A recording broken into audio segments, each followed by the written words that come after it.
दोस्त, सरकार की एक गाड़ी से एक्सीडेंट हो जाता है, क्या सरकार पर केस कर सकते हैं? या फिर सोचो, एक पुलिस ऑफिसर गलती से किसी को अरेस्ट कर लेता है।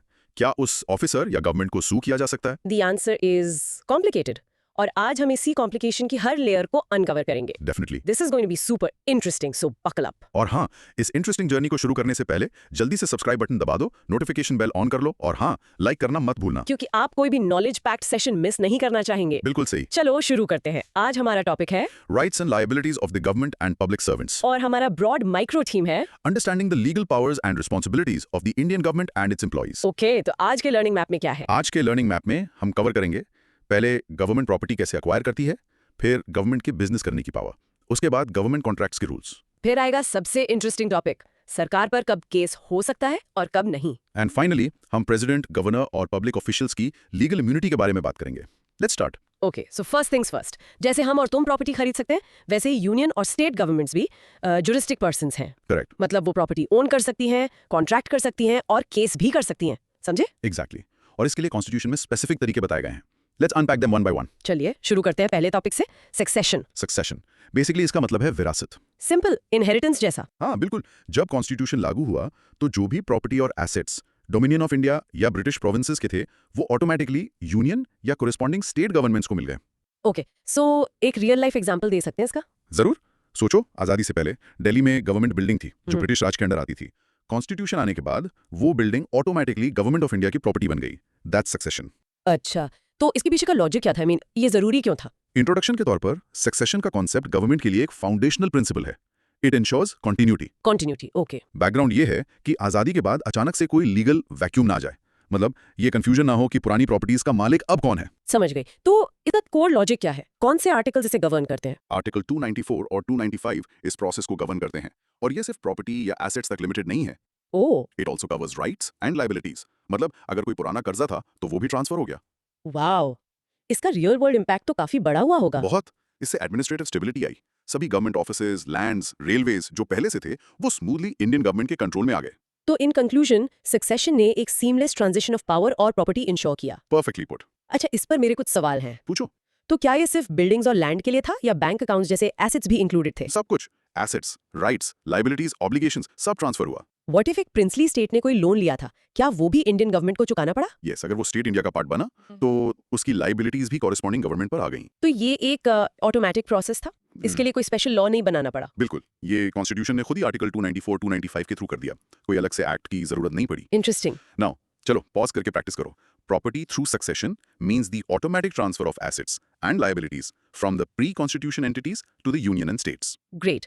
तो इसका mini recap. In short, succession से गवर्नमेंट को विरासत में प्रॉपर्टीज और जिम्मेदारियां मिली। नेक्स्ट अब एक बहुत ही फैसिनेटिंग कॉन्सेप्ट है, बोना वैकेंटिया। बोना वैकेंटिया, ये तो काफी फैंसी साउंडिंग टर्म है ना? ये एक लैटिन टर्म है जिसका मतलब है ओनरलेस गुड्स। ओनरलेस गुड्स मतलब लावारिस माल। Exactly.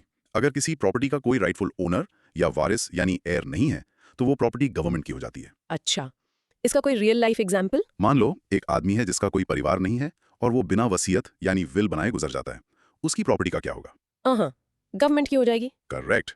It will go to the state government. That's bona vacantia. शिवनंत case में भी यही हुआ था जब एक पर्सन 7 साल से लापता था। ओके, तो इसकी थोड़ी डिटेल्स में जाते हैं। इंट्रोडक्शन। बोना वैकेंसिया एक ओल्ड लीगल कॉन्सेप्ट है जो ये इंश्योर करता है कि कोई भी प्रॉपर्टी लावारिस ना रहे। और इसका हिस्टोरिकल बैकग्राउंड क्या है? पहले ऐसी प्रॉपर्टी ब्रिटिश क्राउन या राजा को चली आती थी। अब कॉन्स्टिट्यूशन के आर्टिकल 296 के तहत ये स्टेट या यूनियन गवर्नमेंट को मिलती है। कोर लॉजिक क्या है इसके पीछे? लॉजिक सिंपल है। अगर प्रॉपर्टी किसी स्टेट के अंदर है तो स्टेट गवर्नमेंट को वेस्ट होगी। किसी और केस में जैसे यूनियन टेरिटरी तो यूनियन गवर्नमेंट को। ये इशीट यानी फेलियर ऑफ एयर्स या लैप्स यानी टर्मिनेशन ऑफ राइट्स की वजह से हो सकता है। और इसका रियल वर्ल्ड इम्पैक्ट? इम्पैक्ट ये है कि ऐसी प्रॉपर्टीज का मिसयूज नहीं होता और उन्हें पब्लिक गुड के लिए यूज किया जा सकता है। तो इन कंक्लूजन, बोना वैकेंसिया गवर्नमेंट को ऐसी प्रॉपर्टी का कस्टोडियन बना देता है जिसका कोई और मालिक नहीं है। एग्जैक्टली। इस पर भी मेरे कुछ सवाल है। Go ahead. अगर किसी का बैंक अकाउंट बहुत सालों से इनएक्टिव है और उनका कोई एयर नहीं है, तो क्या वो पैसा भी बोना वैकेंसिया में जाएगा? Yes, eventually after following a due legal process it can be claimed by the government. क्या इस रूल का कोई एक्सेप्शन है? जनरली नहीं। अगर राइटफुल ओनर प्रूव नहीं होता है तो रूल अप्लाई होता है। शिवनंद केस में सिविल डेथ का क्या मतलब था? अच्छा सवाल है। जब किसी इंसान के बारे में 7 साल या उससे ज्यादा से कुछ सुना ना गया हो तो लॉ उन्हें लीगली डेड मान लेता है। At least for property purposes. तो गवर्नमेंट को इसके लिए क्लेम फाइल करना पड़ता है या प्रॉपर्टी ऑटोमेटिकली ट्रांसफर हो जाती है? गवर्नमेंट को जनरली अपना राइट असर्ट करना पड़ता है, जैसे शिवनंद केस में गांव सभा ने किया था। ये ऑटोमेटिक नहीं होता। Got it. Now practice saying this. Bona vacantia is a principle where property without a rightful owner vests in the government. All right. Mini recap. In short, Lavares property by rule of bona vacantia government की हो जाती है। अब आते हैं तीसरे तरीके पर, things underlying the ocean. समुद्र के नीचे की चीजें?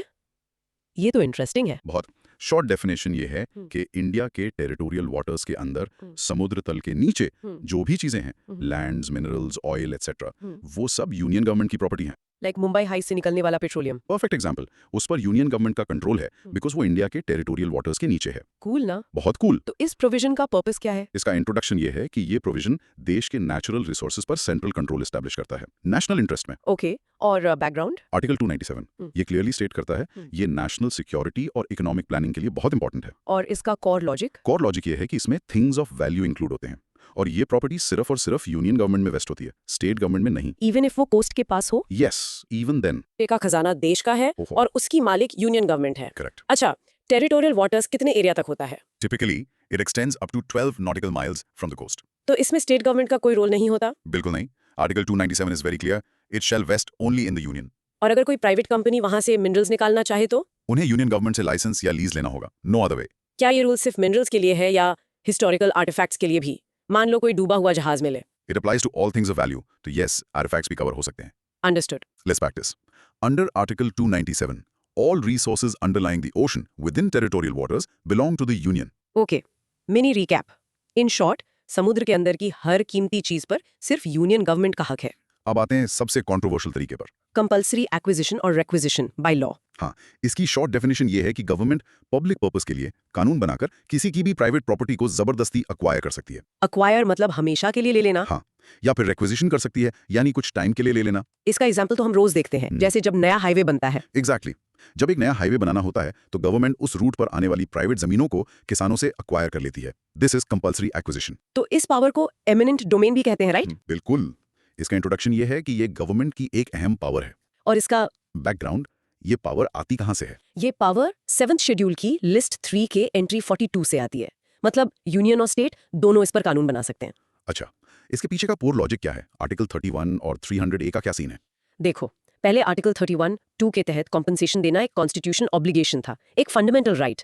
लेकिन 44th अमेंडमेंट एक्ट 1978 ने इसे हटा दिया। अब आर्टिकल 300A कहता है कि प्रॉपर्टी सिर्फ अथॉरिटी ऑफ लॉ से ली जा सकती है, बट कंपनसेशन का जिक्र फंडामेंटल राइट के तौर पर नहीं है। इसका रियल वर्ल्ड इंपैक्ट तो डेवलपमेंट प्रोजेक्ट्स पर पड़ता होगा। जरूर, इससे लार्ज स्केल डेवलपमेंट प्रोजेक्ट्स जैसे डैम्स, रोड्स, एयरपोर्ट्स बनाना पॉसिबल हो पाता है। सो कंक्लूजन ये है कि ये पावर डेवलपमेंट के लिए जरूरी है, लेकिन इसका यूज लॉ के दायरे में ही होना चाहिए। एब्सोल्युटली। मेरा सबसे बड़ा सवाल, अगर अब कॉम्पनसेशन फंडामेंटल राइट नहीं है, तो क्या गवर्नमेंट बिना पैसे दिए जमीन ले सकती है? नहीं, ऐसा नहीं है। जो लॉ एक्विजिशन के लिए बनेगा उसमें कॉम्पनसेशन का प्रोविजन होता है, लेकिन अब उसे कोर्ट में इनएडिक्वेट होने के ग्राउंड पर चैलेंज करना मुश्किल है। रिक्विजिशन और एक्विजिशन में मेन डिफरेंस क्या है, फिर से बताओ। एक्विजिशन में ओनरशिप ट्रांसफर हो जाती है हमेशा के लिए। रिक्विजिशन में सिर्फ पोजेशन टेम्पररी बेसिस पर लिया जाता है। ओनरशिप ओरिजिनल ओनर के पास रहती है। क्या मैं अपनी प्रॉपर्टी देने से मना कर सकती हूँ? अगर लॉ के अकॉर्डिंग पब्लिक पर्पस के लिए एक्वायर हो रही है तो आप मना नहीं कर सकती। You can only challenge the procedure और द कॉम्पनसेशन अमाउंट ऑफर्ड। तो आर्टिकल 300A का मेन पर्पस क्या है फिर? उसका पर्पस ये इंश्योर करना है कि गवर्नमेंट बिना कानून बनाए सिर्फ एक एग्जीक्यूटिव ऑर्डर से आपकी प्रॉपर्टी ना छीन ले। Law is a must. Got it. Practice this sentence. Compulsory acquisition is the power of the government to take private property for public use under the authority of a law. ठीक है, mini recap. In short, government कानून के जरिए public good के लिए private property ले सकती है। अब आखिरी तरीका, एक्विजिशन अंडर एग्जीक्यूटिव पावर। ये कंपल्सरी एक्विजिशन से अलग कैसे है? इसकी शॉर्ट डेफिनेशन ये है कि गवर्नमेंट कंपल्सरीली एक्वायर करने के अलावा एक नॉर्मल प्राइवेट इंडिविजुअल की तरह भी प्रॉपर्टी खरीद सकती है। अच्छा, जैसे परचेज या एक्सचेंज से? यस, फॉर एग्जांपल गवर्नमेंट को अपने एक ऑफिस के लिए बिल्डिंग चाहिए, वो मार्केट में जाकर एक बिल्डर से डील करके पैसे देकर बिल्डिंग खरीद सकती है, just like any private company would. तो ये गवर्नमेंट की day to day functioning power का हिस्सा है। एग्जैक्टली। इसका इंट्रोडक्शन यही है और इसका बैकग्राउंड आर्टिकल 298 से आता है, जो गवर्नमेंट को कॉन्ट्रैक्ट करने और प्रॉपर्टी एक्वायर करने की पावर देता है। इसका कोर लॉजिक क्या है? क्या इसमें भी कोई रूल्स है? हाँ, इस पावर का यूज फेयर होना चाहिए। गवर्नमेंट के कॉन्ट्रैक्ट या लाइसेंस देने के डिसीजन को कोर्ट में चैलेंज किया जा सकता है अगर वो बैड फेथ, इरेशनैलिटी या प्रोसीजर फॉलो न करने पर बेस्ड हो। तो इसके लिए लॉ जरूरी नहीं है? वॉलंटरी परचेज के लिए लॉ जरूरी नहीं है, बट कंपल्सरी एक्विजिशन के लिए लॉ जरूरी है। ये मेन डिफरेंस है। और इसका रियल वर्ल्ड इम्पैक्ट? ये गवर्नमेंट को अपने फंक्शंस एफिशिएंटली परफॉर्म करने के लिए जरूरी रिसोर्सेज हासिल करने में हेल्प करता है। So, in conclusion, government can act like a private player to acquire property, but its actions must be fair and non-arbitrary. बिल्कुल। तो गवर्नमेंट के कॉन्ट्रैक्ट देने के डिसीजन को कोर्ट में चैलेंज कर सकते हैं। On what grounds? Yes, on grounds of bad faith, irrationality, or if they violate a constitutional or statutory provision. Delhi Science Forum case is a good example. तो compulsory acquisition और executive power से acquisition में आखिर आसान कौन सा है government के लिए? एग्जीक्यूटिव पावर से परचेज करना आसान और फास्टर है अगर सेलर एग्री करे। कंपल्सरी एक्विजिशन एक लंबा लीगल प्रोसेस है। और अगर गवर्नमेंट को किसी की प्रॉपर्टी जबरदस्ती लेनी हो तो आर्टिकल 298 यूज नहीं कर सकती? नहीं, जबरदस्ती लेने के लिए यानी कंपल्सरी टेकिंग आर्टिकल 300A के अंदर एक लॉ बनाना ही पड़ेगा। एग्जीक्यूटिव पावर में गवर्नमेंट प्रॉपर्टी एक्सचेंज भी कर सकती है। हाँ बिल्कुल, परचेज, एक्सचेंज या किसी भी तरह के कॉन्ट्रैक्ट से। ओके, क्लियर है। और सिर्फ बिजनेस ही नहीं, वो उस बिजनेस में अपनी मोनोपोली भी क्रिएट कर सकती है। जिसे नेशनलाइजेशन कहते हैं। Let's see how. So the topic is nationalization and monopoly. Short definition, government किसी भी ट्रेड या बिजनेस में एंटर कर सकती है और कानून बनाकर उस बिजनेस से प्राइवेट प्लेयर्स को पूरी तरह या पार्शियली एक्सक्लूड भी कर सकती है। एग्जाम्पल तो इसका बहुत फेमस है, इंडियन रेलवेज। करेक्ट, ये एक गवर्नमेंट मोनोपोली है, कोई प्राइवेट कंपनी अपनी ट्रेन लाइंस नहीं चला सकते। एक और एग्जाम्पल, पहले एयरलाइन सिर्फ गवर्नमेंट की थी, air India, that was nationalisation. बिल्कुल। तो इसका इंट्रोडक्शन ये है कि आर्टिकल 298 गवर्नमेंट को ट्रेड करने की पावर देता है। ये वेलफेयर स्टेट के कॉन्सेप्ट से जुड़ा है। और इसकी लीगल बैकिंग कहाँ से आती है? इसकी लीगल बैकिंग आर्टिकल 19(6) के एक्सेप्शन II से मिलती है। नॉर्मली हर सिटीजन को कोई भी ट्रेड करने का फंडामेंटल राइट है अंडर आर्टिकल 19(1)G। लेकिन गवर्नमेंट अगर खुद मोनोपोली बनाती है तो उसकी रीजनेबिलिटी को कोर्ट में क्वेश्चन नहीं किया जा सकता। ये है कोर लॉजिक। एक मिनट, मतलब अगर गवर्नमेंट किसी प्राइवेट कंपनी के फेवर में मोनोपोली बनाए तब तो उसे रीजनेबल होना पड़ेगा, लेकिन जब वो अपने फेवर में मोनोपोली बनाती है तो रीजनेबलनेस टेस्ट अप्लाई नहीं होता। सोचो कितनी पावर है। HC नारायणप्पा केस में कोर्ट ने इसे अपहोल्ड किया था। इसका रियल वर्ल्ड इंपैक्ट क्या होता है? नेशनलाइजेशन से गवर्नमेंट एसेंशियल सर्विसेज को कंट्रोल कर सकती है, प्राइसेस रेगुलेट कर सकती है और सोशल वेलफेयर इंश्योर कर सकती है। फॉर एग्जांपल बैंकिंग या इंश्योरेंस का नेशनलाइजेशन। तो in conclusion, government's power to create a monopoly for itself is a significant tool for economic policy and control. सही। तो इसका मतलब अगर कल गवर्नमेंट डिसाइड करे कि सारे कॉफी शॉप सिर्फ गवर्नमेंट चलाएगी तो वो ऐसा कर सकती है? Legally yes, they can pass a law to nationalize the coffee business. उस लॉ को इस ग्राउंड पर चैलेंज नहीं कर सकते कि वो अनरीजनेबल है। But isn't this against free market principles? It can be, but the constitution allows it for the state. ये एक पॉलिसी डिसीजन होता है। अगर यूनियन गवर्नमेंट किसी स्टेट लिस्ट के सब्जेक्ट जैसे एग्रीकल्चर में बिजनेस करती है तो क्या होगा? तो आर्टिकल 298 का प्रोवाइजो कहता है कि वो बिजनेस स्टेट लेजिस्लेचर के लॉज के अंडर सब्जेक्ट होगा। पावर बैलेंस मेंटेन किया गया है। नेशनलाइजेशन टर्म का एग्जैक्ट मतलब क्या है? जब गवर्नमेंट किसी इंडस्ट्री को प्राइवेट हैंड से लेकर अपने कंट्रोल में ले लेती है। Clear. Let's practice this. The government can create a monopoly in its own favor, and the reasonability of such a law cannot be questioned in court. Mini recap, in short government business कर सकती है और उस business में अपनी monopoly भी बना सकती है जिसे नेशनलाइजेशन कहते हैं। ओके, सो गवर्नमेंट प्रॉपर्टी भी ले सकती है, बिजनेस भी कर सकती है, बट जब गवर्नमेंट कॉन्ट्रैक्ट करती है तो क्या उसके लिए कोई स्पेशल रूल्स हैं? बिल्कुल है, और ये बहुत स्ट्रिक्ट हैं। हमारा नेक्स्ट टॉपिक, गवर्नमेंट कॉन्ट्रैक्ट्स। और इन रूल्स को फॉलो करना नॉन नेगोशिएबल है, राइट? एब्सोल्युटली। आर्टिकल 299 इन फॉर्मेलिटीज को ले डाउन करता है और इसका रीजन है पब्लिक फंड्स को प्रोटेक्ट करना। चलिए आते हैं सबसे इंपॉर्टेंट पार्ट पर, द 3 फॉर्मेलिटीज ऑफ आर्टिकल 299। इसकी शॉर्ट डेफिनेशन क्या है? गवर्नमेंट का कोई भी कॉन्ट्रैक्ट वैलिड होने के लिए 3 कंडीशंस पूरी होनी जरूरी हैं। अगर एक भी मिस हुई तो कॉन्ट्रैक्ट गवर्नमेंट पर बाइंडिंग नहीं होगा। एक रियल लाइफ एग्जांपल से समझाइए। मान लो डिफेंस मिनिस्ट्री को जेट्स खरीदने हैं। पहली शर्त, कॉन्ट्रैक्ट साइन करने वाला ऑफिसर प्रेसिडेंट द्वारा ऑथराइज्ड होना चाहिए। दूसरी शर्त, कॉन्ट्रैक्ट में लिखा होना चाहिए कि on behalf of the president of India sign किया जा रहा है। और तीसरी शर्त, contract expressed to be made by the president होना चाहिए। और अगर इनमें से एक भी चीज गायब है तो गवर्नमेंट कल को बोल सकती है this is not a contract. Wow, ये फॉर्मेलिटीज इतनी जरूरी क्यों है? इंट्रोडक्शन। ये फॉर्मेलिटीज इसलिए हैं ताकि कोई भी गवर्नमेंट ऑफिसर अपनी मर्जी से गवर्नमेंट के नाम पर कॉन्ट्रैक्ट ना कर सके और पब्लिक मनी का मिसयूज ना हो। बैकग्राउंड तो आर्टिकल 299(1) है ही। हाँ, अब कोर लॉजिक को फिर से आराम से समझो। 1. Must be executed by an authorized person. 2. Must be executed on behalf of the president governor. 3. Must be expressed to be made by the president governor. इसका रियल वर्ल्ड इंपैक्ट काफी serious हो सकता है। बहुत। अगर ये कंडीशंस पूरी नहीं होती तो कॉन्ट्रैक्ट गवर्नमेंट के अगेंस्ट एनफोर्स नहीं किया जा सकता। उस केस में जिस ऑफिसर ने साइन किया उस पर पर्सनल कैपेसिटी में सूट फाइल हो सकता है। सोचो कितना बड़ा रिस्क है ऑफिसर के लिए। तो इसलिए कंक्लूजन ये है कि article 299 is a shield for the government to protect public funds from unauthorized contracts. अच्छा, व्हाट इफ कॉन्ट्रैक्ट गवर्नमेंट के फायदे का था लेकिन फॉर्मेलिटी पूरी नहीं हुई, तब भी गवर्नमेंट बैकआउट कर सकती है? Yes, the Supreme Court in cases like Bikhraj versus UI has held that these conditions are mandatory. Government can refuse to honour the contract. तो उस प्राइवेट पार्टी का क्या होगा जिसने कॉन्ट्रैक्ट के बेसिस पर काम शुरू कर दिया? उनके लिए सिचुएशन बहुत टफ हो जाती है। वो गवर्नमेंट को सू नहीं कर सकते, सिर्फ उस ऑफिसर को पर्सनली सू कर सकते हैं। ये ऑथराइज्ड पर्सन कौन डिसाइड करता है? प्रेसिडेंट या गवर्नर रूल्स बनाकर अलग अलग डिपार्टमेंट्स के ऑफिसर्स को डिफरेंट टाइप्स ऑफ कॉन्ट्रैक्ट्स के लिए ऑथराइज करते हैं। क्या एक वर्बल कॉन्ट्रैक्ट गवर्नमेंट के साथ हो सकता है? बिल्कुल नहीं। Article 299 implies a written contract with all these expressions. It must be in writing. ठीक है। Now, repeat these three conditions. Executed by an authorized person on behalf of the president, governor, and expressed to be made by the president or governor. Mini recap. In short, government contract के लिए article 299 की 3 formalities का पूरा होना compulsory है, वरना contract void हो जाता है। This is the juiciest part. हमारा अगला section, right of government to sue and to be sued. क्या हम सरकार पर केस कर सकते हैं? Article 300 कहता है, yes, you can, but. There are a lot of buts. Right. Article 300 basically कहता है कि आज की गवर्नमेंट पर वैसे ही केस हो सकता है जैसे कॉन्स्टिट्यूशन से पहले डोमिनियन ऑफ इंडिया या प्रोविंसेस पर हो सकता था। इसने पुरानी पोजीशन को कंटिन्यू किया है। Let's break it down. First chunk, right to sue. Government as a plaintiff. Short definition इसकी ये है कि गवर्नमेंट आम इंसान की तरह किसी पर भी केस कर सकती है। हाँ, central government union of India के नाम से और state government state of Bihar जैसे अपने नाम से केस फाइल करती है। एग्जाम्पल, अगर कोई गवर्नमेंट प्रॉपर्टी पर कब्जा कर ले तो यूनियन ऑफ इंडिया उस पर्सन के अगेंस्ट कोर्ट में केस फाइल करेगी। सिंपल। इसका इंट्रोडक्शन। ये गवर्नमेंट को अपने लीगल राइट्स प्रोटेक्ट करने की पावर देता है। बैकग्राउंड आर्टिकल 301 में स्पेसिफाइड है। Core logic. गवर्नमेंट न सिर्फ प्राइवेट इंडिविजुअल्स पर बल्कि दूसरी गवर्नमेंट्स पर भी केस कर सकती है, जैसे यूनियन वर्सेस स्टेट या स्टेट वर्सेस स्टेट। अच्छा, ऐसे केसेस कहाँ जाते हैं? ऐसे केसेस की सुनवाई सीधे सुप्रीम कोर्ट में होती है अंडर इट्स ओरिजिनल जुरिस्डिक्शन, यानी आर्टिकल 131। रियल वर्ल्ड इम्पैक्ट इसका ये है कि ये फेडरल डिस्प्यूट्स को पीसफुली रिजॉल्व करने का एक मैकेनिज्म प्रोवाइड करता है। बिल्कुल। So in conclusion, the government has the full right to approach the courts to enforce its rights. अच्छा, ऐसा कैसा डिस्प्यूट हो सकता है जिसमें एक स्टेट दूसरी स्टेट पर केस करे? River water sharing disputes are a classic example, जैसे Kaveri water dispute between Karnataka and Tamil Nadu. तो ये केसेस हाई कोर्ट में नहीं जा सकते, सीधे supreme court? Yes, when it's a dispute between governments, Article 131 gives exclusive original jurisdiction to the Supreme Court. और government और प्राइवेट पर्सन का केस कहाँ जाएगा? वो नॉर्मल प्रोसीजर के हिसाब से लोएस्ट कॉम्पिटेंट कोर्ट में जाएगा। यूनियन ऑफ इंडिया एक लीगल एंटिटी है। Yes, for the purpose of suing and being sued, Union of India is the juristic person representing the central government. ठीक है। Practicing, the government can sue private individuals and other governments with intergovernmental disputes going directly to the Supreme Court. Mini recap. In short, government case कर सकती है और दो सरकारों के बीच का केस सीधा सुप्रीम कोर्ट में जाता है। अब दूसरा aspect, liability to be sued, पहले in contracts. इसकी डेफिनेशन तो सिंपल है। अगर गवर्नमेंट आपसे कॉन्ट्रैक्ट करती है और उसे तोड़ती है तो आप गवर्नमेंट पर बिल्कुल वैसे ही केस कर सकते हैं जैसे आप किसी प्राइवेट पर्सन पर करते। Perfect. एग्जाम्पल, अगर PWD ने आपसे बिल्डिंग मटेरियल सप्लाई करने का कॉन्ट्रैक्ट किया और पेमेंट नहीं दी, तो आप स्टेट ऑफ यूपी के अगेंस्ट कोर्ट में सूट फॉर रिकवरी फाइल कर सकते हैं। करेक्ट। इसका इंट्रोडक्शन यही है कि कॉन्ट्रैक्ट्स के मामले में गवर्नमेंट की लायबिलिटी आम नागरिक जैसी ही है। इसका बैकग्राउंड ब्रिटिश इंडिया के टाइम से है, राइट? यस, पहले ईस्ट इंडिया कंपनी पर डायरेक्टली सूट हो सकता था, वही प्रिंसिपल कंटिन्यू हुआ। कोर लॉजिक क्या है? इसमें बस दो शर्तें हैं।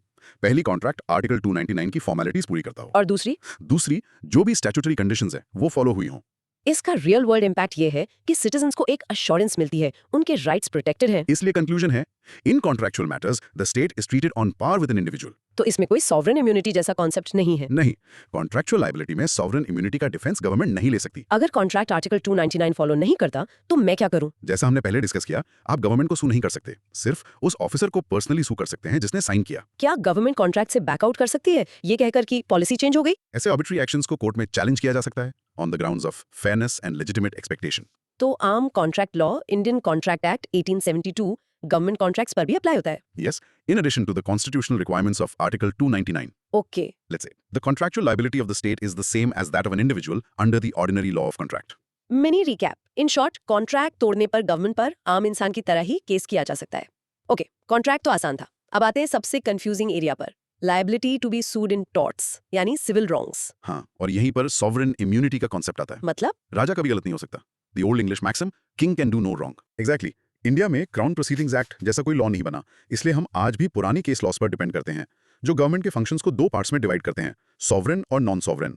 तो पहले देखते हैं सबचंग 3A, सॉवरेन फंक्शंस, जहां कोई लायबिलिटी नहीं होती। शॉर्ट डेफिनेशन, ये वो काम है जो सिर्फ गवर्नमेंट ही कर सकती है, जैसे देश की रक्षा करना, कानून व्यवस्था बनाए रखना। हाँ, और ऐसे काम करते हुए अगर गवर्नमेंट ऑफिसर से कोई गलती हो जाए तो गवर्नमेंट पर केस नहीं हो सकता। एग्जाम्पल, पुलिस ने गलत इन्फॉर्मेशन पर आपके घर रेड कर दी, इम्प्रॉपर ट्रेसपास बाय पुलिस। तो आप पुलिस ऑफिसर्स या गवर्नमेंट को सू नहीं कर सकते। अंडर द ओल्ड डॉक्ट्रिन नहीं, बिकॉज ये उनकी सॉवरेन ड्यूटी का हिस्सा था। इसका इंट्रोडक्शन क्या है? ये गवर्नमेंट को अपनी एसेंशियल ड्यूटीज बिना डर के परफॉर्म करने की इम्यूनिटी देता है। और इसका बैकग्राउंड? ये concept Kasturilal v state of UP case से सॉलिडिफाई हुआ था।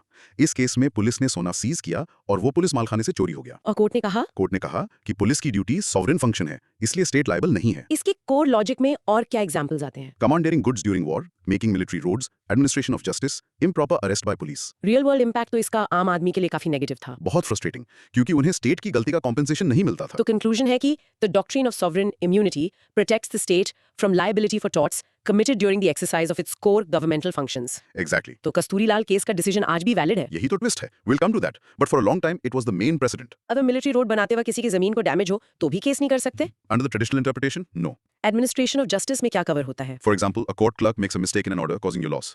You can't sue the government for it. This seems very unfair to the citizen. It is, and that's why the judiciary's approach started to change. Okay, तो अब आते हैं सबचंक 3B, the shift diluting sovereign immunity. हाँ, इसकी short definition ये है कि supreme court ने धीरे-धीरे सॉवरेन फंक्शंस के दायरे को कम करना शुरू कर दिया और एक प्रो पीपल अप्रोच अपनाया। Okay, इसका कोई solid example? Rudul Shah was state of Bihar case. एक आदमी को अक्विट होने के 14 साल बाद जेल से रिलीज किया गया।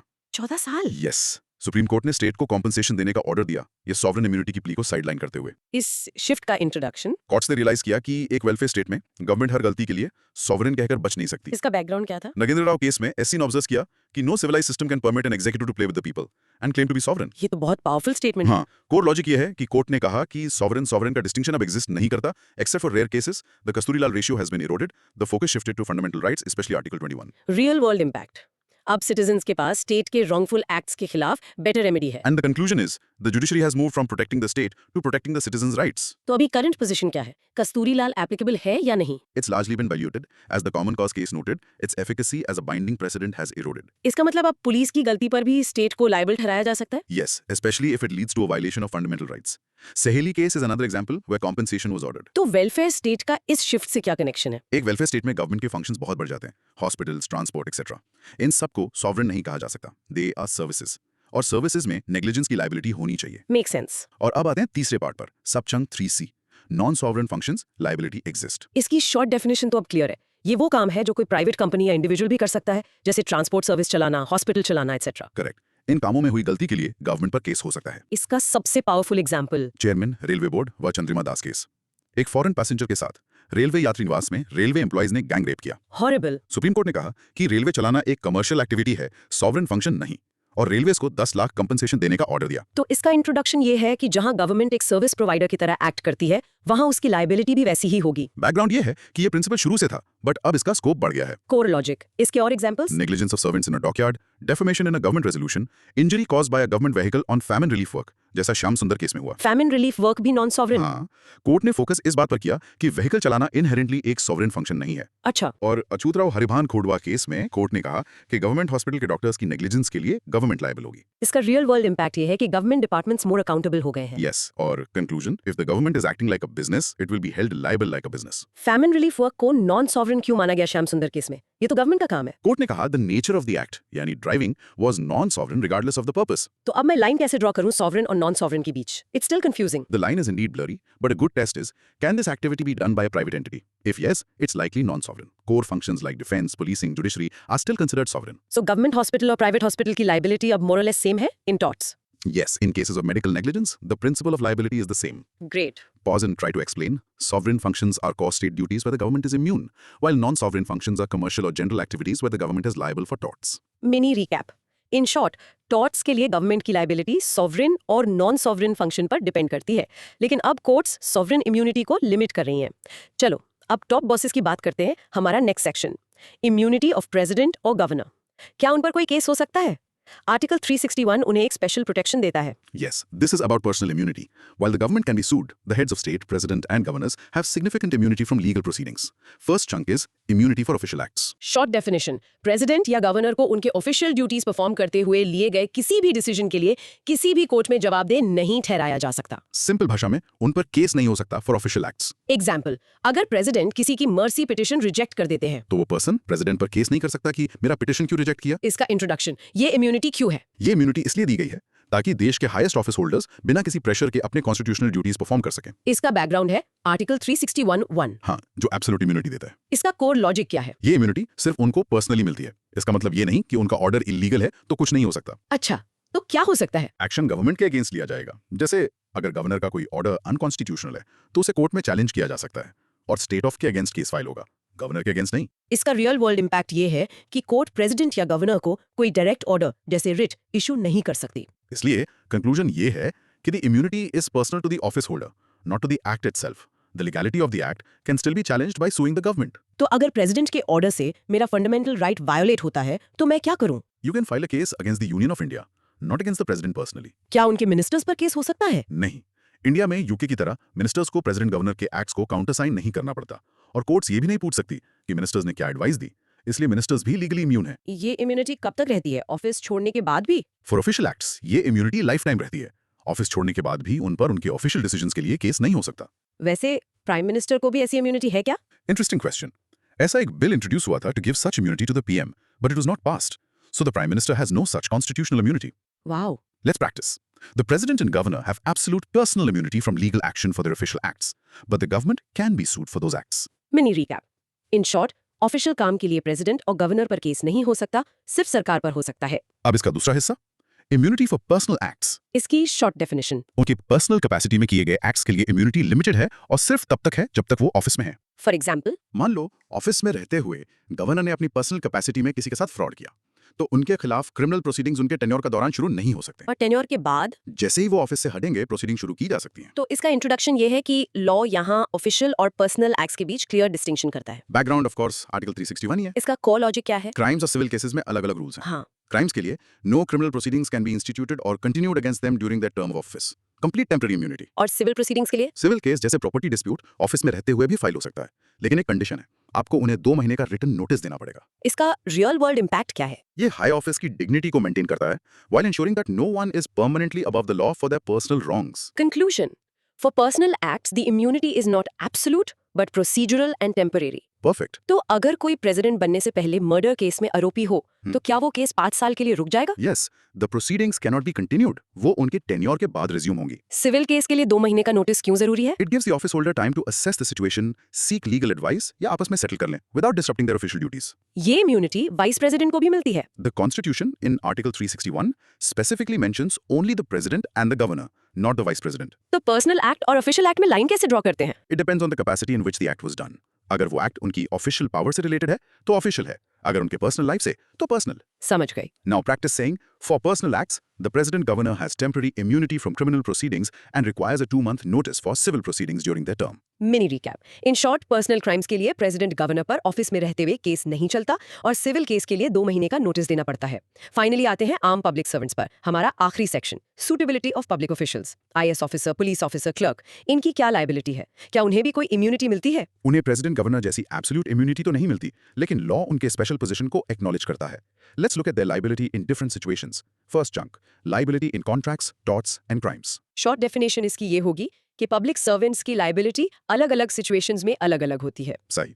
इसके लिए हम 3 अलग एग्जांपल्स लेते हैं। ओके। पहला, फॉर कॉन्ट्रैक्ट्स। एक पीडब्ल्यूडी इंजीनियर ने गवर्नमेंट के लिए कॉन्ट्रैक्ट साइन किया। अगर उसने आर्टिकल 299 के रूल्स फॉलो किए तो कल को कॉन्ट्रैक्ट डिस्प्यूट होने पर पीडब्ल्यूडी यानी गवर्नमेंट लायबल होगा, वो इंजीनियर नहीं। और अगर रूल्स फॉलो नहीं किए तो इंजीनियर पर्सनली लायबल हो जाएगा। ठीक है। दूसरा एग्जांपल, फॉर टॉर्ट्स। एक म्यूनिसिपल ऑफिसर ने आपसे टैक्स वसूलने के लिए कोई एक्शन लिया। अगर उसने बोनाफाइड यानी गुड फेथ में अपनी स्टैट्यूटरी ड्यूटी परफॉर्म की है तो उस पर केस नहीं हो सकता, भले ही आपसे गलती से एक्स्ट्रा टैक्स ले लिया गया हो। और तीसरा, फॉर क्राइम्स। एक सीनियर ऑफिसर पर करप्शन का आरोप है जो उसने अपनी ऑफिशियल ड्यूटी के दौरान किया। उसके खिलाफ कोर्ट में केस तभी चल सकता है जब सेंट्रल या स्टेट गवर्नमेंट से सैंक्शन यानी परमिशन मिल जाए। ये सेक्शन 197 ऑफ सीआरपीसी है, राइट? बिल्कुल।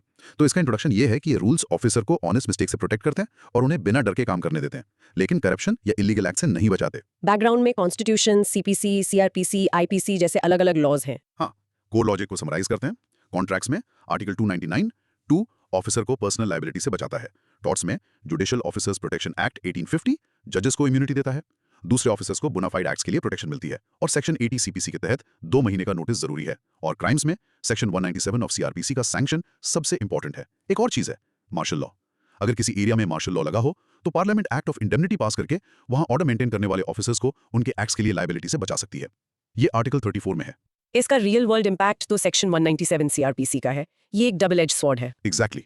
ये ऑनेस्ट ऑफिसर्स को झूठे केसेस से बचाता है, लेकिन कई बार करप्ट ऑफिसर्स को बचाने के लिए भी इसका मिसयूज होता है। Provides them with certain procedural safeguards to ensure they can perform their duties effectively. सही। ये सेक्शन 197 सीआरपीसी का सैंक्शन हर गवर्नमेंट एम्प्लॉय के लिए जरूरी है? नहीं, ये सिर्फ उनके लिए है who is not removable from his office save by or with the sanction of the government, यानी जनरली सीनियर लेवल ऑफिसर्स के लिए। अगर एक पुलिस ऑफिसर ड्यूटी के दौरान ब्राइब लेते हुए पकड़ा जाए तो क्या ये act in discharge of official duty माना जाएगा? कोर्ट्स ने कई बार कहा है कि ब्राइब लेना किसी की ऑफिशियल ड्यूटी का हिस्सा नहीं हो सकता।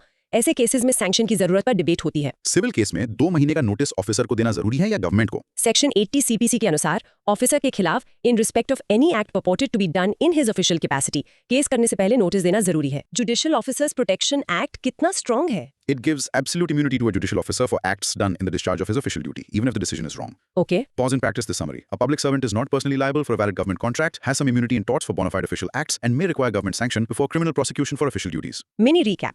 इन शॉर्ट पब्लिक सर्वेंट्स को कॉन्ट्रैक्ट्स, टॉर्ट्स और क्राइम्स में कुछ स्पेसिफिक लीगल प्रोटेक्शंस मिलती हैं ताकि वो आजादी से काम कर सकें। Few, that was a super deep and detailed discussion. Indeed. तो आज हमने समझा कि गवर्नमेंट एक लीगल एंटिटी है जिसके पास स्पेशल पावर्स और रिस्पॉन्सिबिलिटीज हैं। बिल्कुल. Let's do a quick recap. हमारा ब्रॉड माइक्रो थीम था rights and liabilities of the government and public servants. Summary ये है, हमने देखा कि गवर्नमेंट सक्सेशन, बोना वैकेंसिया, कंपल्सरी एक्विजिशन जैसे कई तरीकों से प्रॉपर्टी एक्वायर कर सकती है। फिर हमने देखा कि गवर्नमेंट ट्रेड कर सकती है और नेशनलाइजेशन के जरिए अपनी मोनोपोली भी बना सकती है। गवर्नमेंट कॉन्ट्रैक्ट्स के लिए आर्टिकल 299 की 3 स्ट्रिक्ट फॉर्मेलिटीज फॉलो करना जरूरी है, वरना ऑफिसर पर्सनली लायबल हो जाता है। और सबसे इंपॉर्टेंट, गवर्नमेंट पर कॉन्ट्रैक्ट के लिए केस हो सकता है, लेकिन टॉर्ट्स यानी सिविल रॉन्ग्स के लिए सॉवरेन इम्यूनिटी का कॉन्सेप्ट है, जिसे अब सुप्रीम कोर्ट ने काफी लिमिट कर दिया है। और प्रेसिडेंट और गवर्नर को उनके ऑफिशियल एक्ट्स के लिए एब्सोल्यूट पर्सनल इम्यूनिटी है, लेकिन पर्सनल एक्ट्स के लिए इम्यूनिटी लिमिटेड और टेम्पररी है। फाइनली, पब्लिक सर्वेंट्स को भी उनकी ऑफिशियल ड्यूटीज परफॉर्म करने के लिए कुछ प्रोसीजरल सेफगार्ड्स मिले हुए हैं। ब्रिलियंट। अब सभी लिसनर्स के लिए थोड़ा brain work. Here are 6 content probes. सोचो और जवाब देने की कोशिश करो। 1. बोना वैकेंटिया और कंपल्सरी एक्विजिशन में क्या मेन डिफरेंस है? 2. अगर गवर्नमेंट अपनी मोनोपोली बनाती है तो आर्टिकल 19(6) उसे कैसे प्रोटेक्ट करता है? 3. कस्तूरी लाल केस और चंद्रमा दास केस गवर्नमेंट लायबिलिटी के बारे में 2 अलग-अलग स्टोरीज कैसे बताते हैं? 4. प्रेसिडेंट की पर्सनल एक्ट की इम्यूनिटी और ऑफिशियल एक्ट की इम्यूनिटी में 2 बड़े फर्क बताओ। 5. एक पब्लिक ऑफिसर के खिलाफ केस करने से पहले सेक्शन 197 सीआरपीसी सैंक्शन और सेक्शन 80 सीपीसी नोटिस का क्या रोल है? एंड 6. आपके हिसाब से क्या सॉवरेन इम्यूनिटी का कॉन्सेप्ट एक मॉडर्न वेलफेयर स्टेट में होना चाहिए? क्यों या क्यों नहीं? और अब आपका फाइनल चैलेंज है, अपने किसी फैमिली मेंबर या दोस्त को समझाओ कि अगर एक गवर्नमेंट हॉस्पिटल में डॉक्टर की गलती से किसी पेशेंट को नुकसान होता है तो गवर्नमेंट पर केस क्यों किया जा सकता है? और हाँ, use the term non sovereign function in your explanation. This was amazing. अगर आपको ये डिटेल चर्चा पसंद आई तो हमें कमेंट सेक्शन में जरूर बताना। We read all your comments. और हाँ, सब्सक्राइब करना, लाइक करना और अपने सभी क्यूरियस दोस्तों के साथ शेयर करना बिल्कुल मत भूलना। नॉलेज बांटने से बढ़ती है। अगले सेशन में मिलेंगे एक नए टॉपिक के साथ। तब तक कीप लर्निंग, कीप क्वेश्चनिंग।